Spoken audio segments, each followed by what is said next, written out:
Hey guys, welcome to the channel, and today I will show you how you can make a payment using the Caixadirecta application, a payment with reference and entity. So you just have to click here in menu, and now you click in everyday banking. Here you just click where it says pay bills.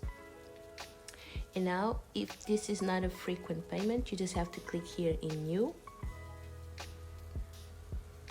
Now we will select the first option, which is service and purchases, and we have to fill all the data. You can put your entity number, the reference number, and lastly you have to put the amount of money that you want to pay. Once you fill all this data, you just have to click here continue. Now you just have to confirm if the information is all correct, and if it's correct you just have to click in confirm.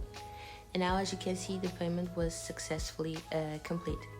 Here you have the possibility to see the proof, and you just have to click in see the proof.